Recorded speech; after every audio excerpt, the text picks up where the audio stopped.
Every single one of us has seen something so devastating that it has broken us. Maybe it's something quiet, a mother kissing her kids goodnight in the back of her old station wagon, or something even more shocking, a man literally starving to death on the street.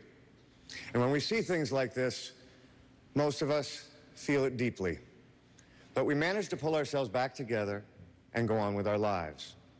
But thank God, there are people on this planet, like Narayanan Krishnan, who cannot. He comes from a life of privilege, but he shuns the cultural belief of some in India that says that men and women who are destitute, homeless, struggling, or suffering from mental illness are untouchables, unworthy of compassion. But he sees them as equal. That is why he cooks for them, feeds them, cares for them, and offers them the simple dignity of a bath. The sight of the hungry, the sick, and the homeless broke his heart to pieces. But he took those pieces and built a life for himself, helping people in need as their friend.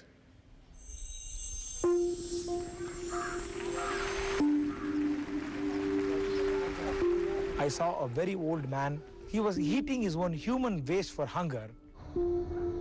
I thought, what is the purpose of my life? What am I going to do? In a star hotel, I feed all my guests, but where in my hometown, there are people who are living even without food. I quit my job and I started feeding all these people from 2002.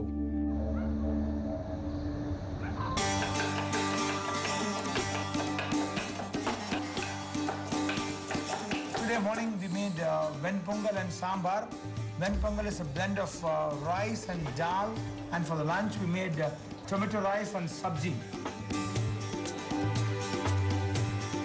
We fed the homeless, mentally ill destitutes, and the old people who have been left uncared of the society. People are suffering for food. They don't have food to eat. If you don't give them food to eat, they will die out of human hunger.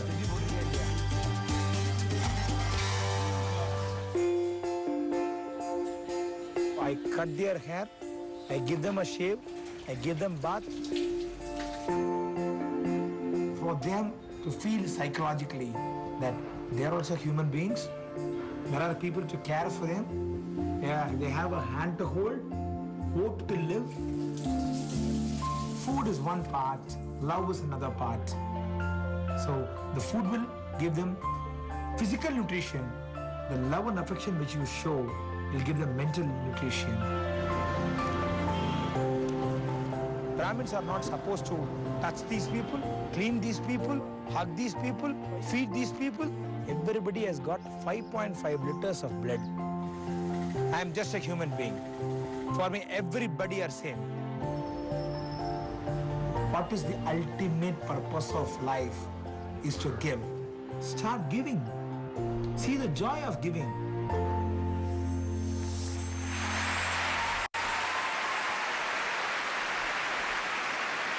Ladies and gentlemen, it is my honor to present CNN hero Narayanan Krishnan.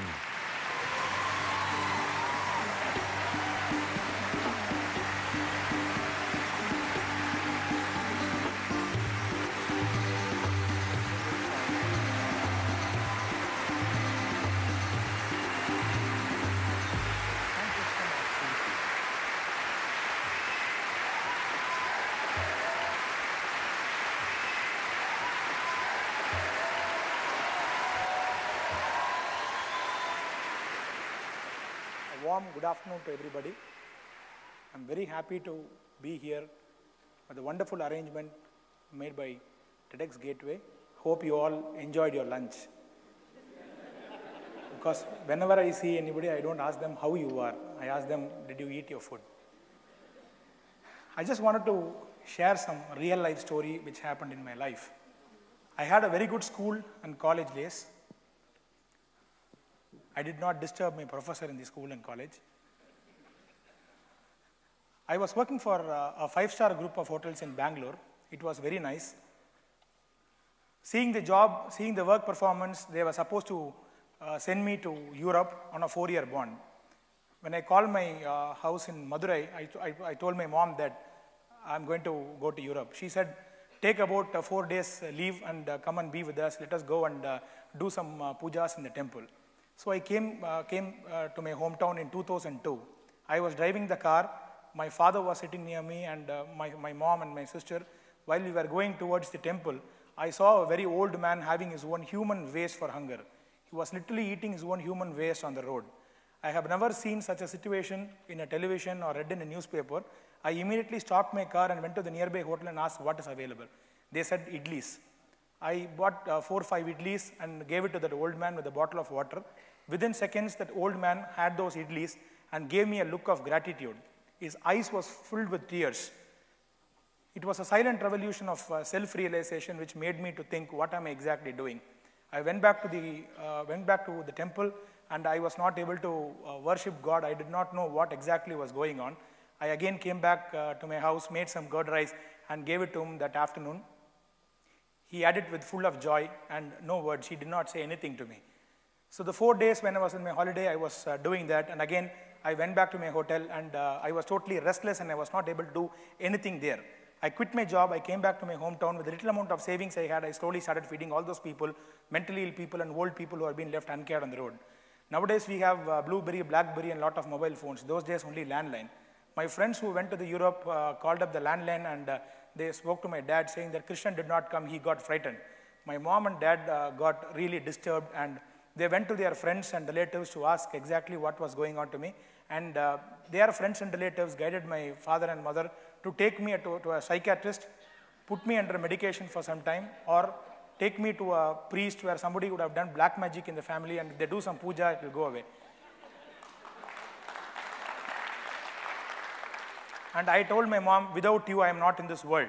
So please come and see what exactly I am doing. After that, I am ready to take any medicines doctor gives. So taking my word into cognizance, my mom and dad came what I was doing, and I requested them to come out of the car and give food to the old people who are there. So when my mom served food to the people on the roads, the old people touched the foot of my mom and said, now we are able to eat 3 meals a day only because of your son. After coming back home, my mom said, Krishnan, you feed all these people. I will feed you till I am alive. So that was the real encouragement my mother gave.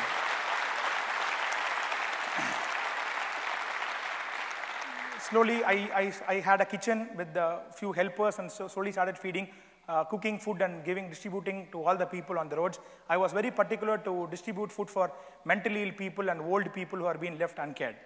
In 2004-05, I witnessed a lot of mentally ill men having long hairs on the roads. Thought, what is going to be the solution for the problem? I approached a few local barbers. Few people came. Some said, I don't want to touch these people's hair and clean. I will lose my customers. Some people said, their hairs are stinking. I can't do that. But few people accepted to come and do it. But what happened? The mentally ill people seeing barbers as strangers. The mentally ill people were running on the east side. The barber were running on the west side. It was a running and catching game going on the road. So to solve this problem, I went to a barber shop, took haircutting training for 6 months, and I have learned almost about 10 to 12 varieties of haircuts. And so far, to close to 3,000 to 4,000 haircuts I have done to people on the roads. In 2005-06, I witnessed a lot of people dying on the road. They die on the road, and nobody takes the body and cremates.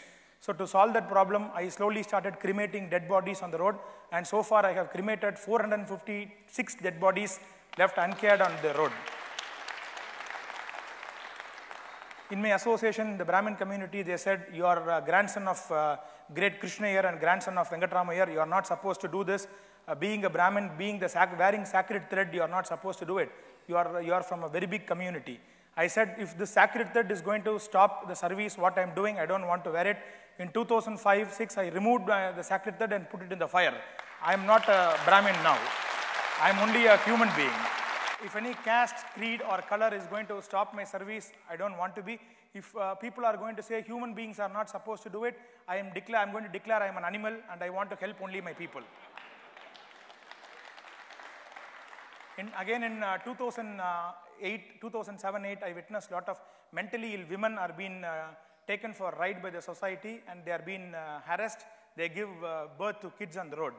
To solve this situation, with a small piece of land which my grandfather gave, and what all savings I had, my chain, my bracelet, I removed everything. I sold that, and with the help of few corporate companies, I purchased and registered almost about 3.2 acres of land in outskirts of the city in the name of the organization. And now we are building a rehabilitation home for all these people in a 24,000 square feet building. Almost 80%, 60 to 80% of the project is done.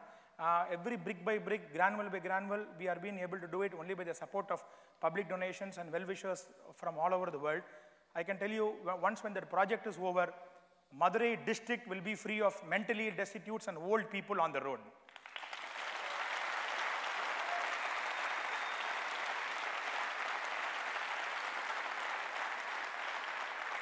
I started feeding with one. Now we are feeding almost about 450 people, 3 meals a day, non-stop without any break, rain or shine. In Madurai district, there are not even one single old man dying out of hunger every day. Nobody is left in hunger. We are feeding everybody. And recently, I won an award by US government. CNN gave me an award, Real Heroes 2010, out of 100 countries, 10,000 nominations. Akshaya was being selected as top 24, top 10, and now we are in top 2 of the world. The first Indian to get the Hollywood award was A.R. Rahman, and I am proud to say, representing India, I was the second Indian to get the Hollywood award in US last November. My dear friends, I am humbled to say that I am not carried away by the Hollywood award or by the limelight. If you see me after 10 years, maybe I would have reduced 5 to 10 kilos of body weight, but the interest I have towards the society to care my fellow human beings will never go from me. Till I am there in this world, the last breath, I will save my people. I will try to help them because everybody has got 5.5 liters of blood. We do not know what is going to happen the next second. So please visit our website, which is akshayatrust.org. We want to, not only, I don't want to stop it in Madurai, I want to do it for entire Tamil Nadu and also entire India because I believe every city, every street has got Krishnan. Only thing is, we have to find out where he is, motivate him, and bring him to the limelight. So thank you so much for giving an opportunity to be with you. For all the encouragement and kindness you are all been giving to me. I think I'm only 30 years old. I see a lot of old people, elder people in front of me. I just want your blessings to continue the service. Thank you.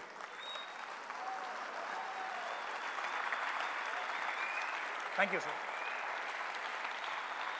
Narayan, kindly stay on the stage. Kindly stay on the stage, please. I request you to stay on the stage.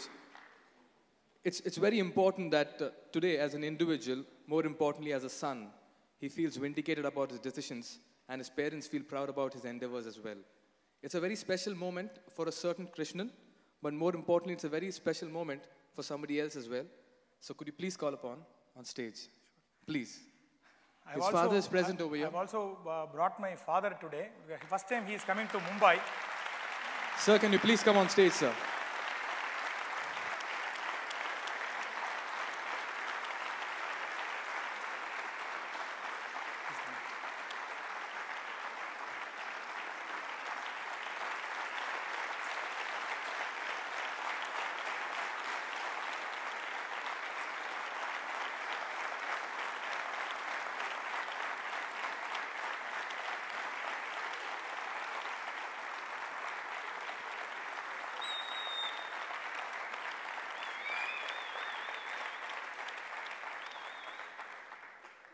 Good evening to everybody.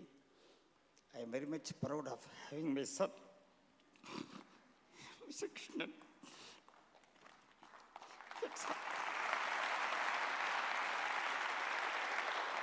Thank you, sir.